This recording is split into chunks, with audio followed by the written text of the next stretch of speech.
साथियों नमस्कार। आप देख रहे हैं GS4 न्यूज़ और कैमरे के पीछे से मैं हूं मनीष। साथियों यूं तो हमारा झारखंड खनिज के लिए पूरे विश्व में जाना जाता है और भारत में खनिजों की सबसे ज़्यादा उपलब्धता झारखंड में है।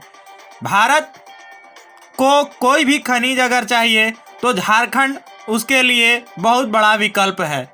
झारखंड के बिना खनिज की कल्पना करना भारत में मुश्किल ही नहीं, नामुमकिन भी दिखता है।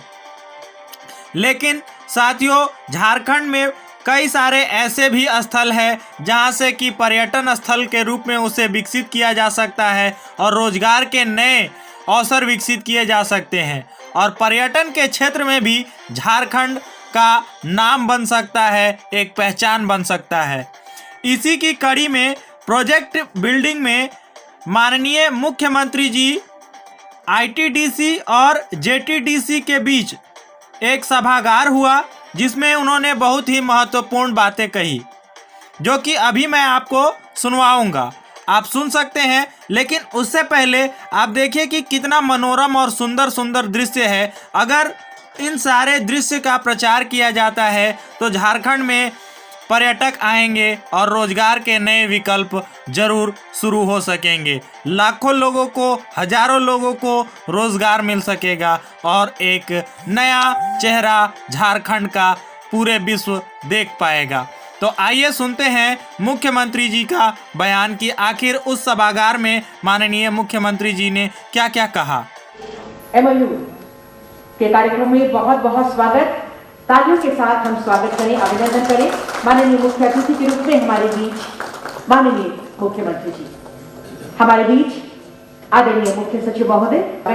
ये बहुत ही यादगार और अद्भुत विषय और जरूर हो। माननीय मुख्यमंत्री जी के प्रधान और डायरेक्टर कमर्शियल लगभग 20 वर्षों की इसमें ये साथ झारखंड सरकार का MOU हस्ताक्षर श्री डोडे और ITDC की तरफ से एक बेहतर दिशा, बेहतर भविष्य, पर्यटन को एक नई दिशा, ये ऐतिहासिक कदम हमें ले जाने वाला है। मैं करती हूँ आज के इस अवसर पर आपकी को लेकर यूं तो कार्यक्रम बहुत ही छोटा है और बहुत ही छोटा क्या कहा जाए कि 5-10 मिनट का ये कार्यक्रम है, लेकिन इस कार्यक्रम के मायने बहुत बड़े वक्त तक का है। आज एक ऐसा MOU यहां हम लोगों के समक्ष हुआ है और जिसको आप पूरे राज्यवासियों को दिखा रहे हैं, हमारे पत्रकार मित्रों।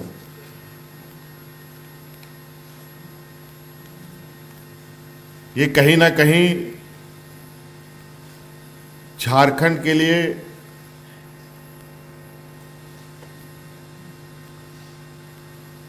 खनिज संपदा, खनन कार्य और खनिज से जुड़े इर्द गिर्द की नीतियों से थोड़ा अलग हट करके हम लोगों ने ये कदम बढ़ाया है और वो कदम है पर्यटन का।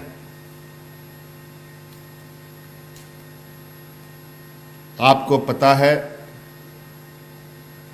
झारखंड में पर्यटन के असीम संभावनाएं हैं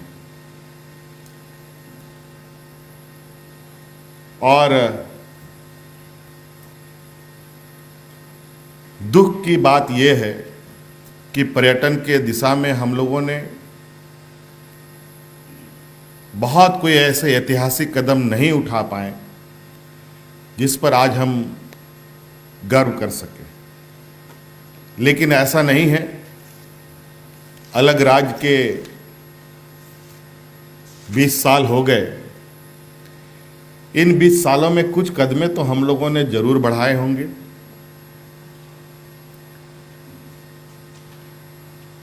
लेकिन कई ऐसे क्षेत्र हैं जहां बिल्कुल अनछुई रही है और हम उन अनछुई क्षेत्रों को भी छूने का प्रयास कर रहे हैं। इस दिशा में हमारे टूरिज्म डिपार्टमेंट ने आज ये एक बहुत ही ऐतिहासिक कदम आगे बढ़ाया है।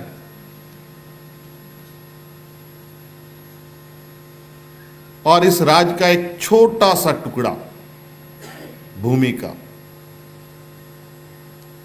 लगभग 3 एकड़ का जमीन भूमि जो 3 हिस्सों में बटा हुआ था, झारखंड, बिहार और केंद्र सरकार के बीच में, हमने पहले ही इस बात को विभाग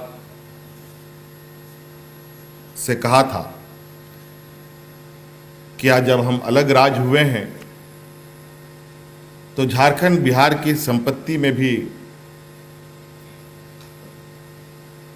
पूर्ण रूप से हिस्सेदारी होनी चाहिए। और इसको लेकर जो होटल अशोक है वो राज्य सरकार के अधीन आना चाहिए था।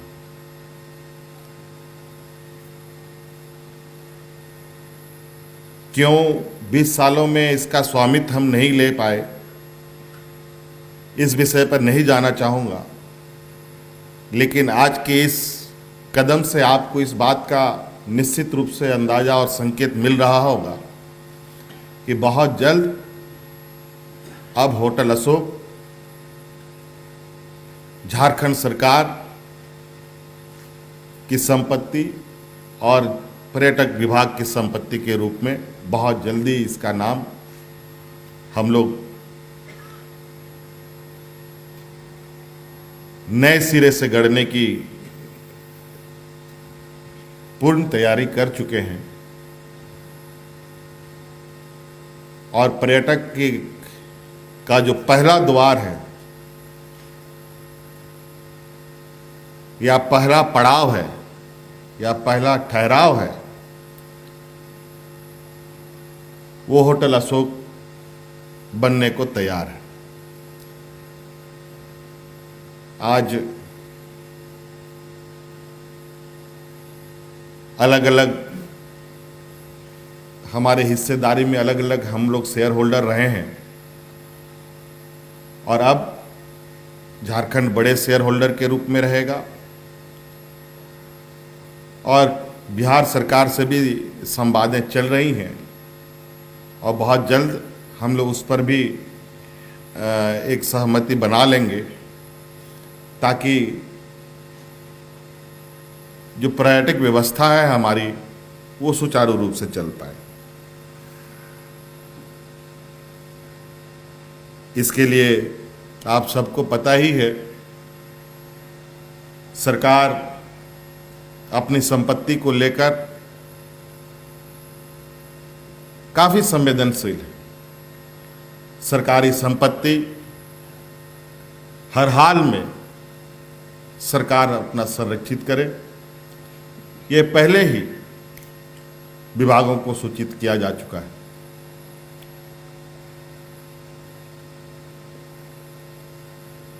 और इसलिए इस शेयर होल्डिंग में हमने यही निर्णय लिया कि हम पैसे जरूर आपको दे देंगे, लेकिन जमीन हम आपकी अपनी नहीं देंगे।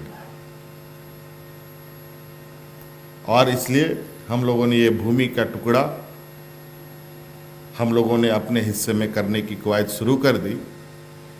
और आप देखेंगे कि राज्यवासियों के लिए निश्चित रूप से ये होटल अशोक हमारे पर्यटक के क्षेत्र में और अन्य क्षेत्र में इस राज्य के लोगों के एक अभिन्न अंग के रूप में स्थापित हम लोग करेंगे।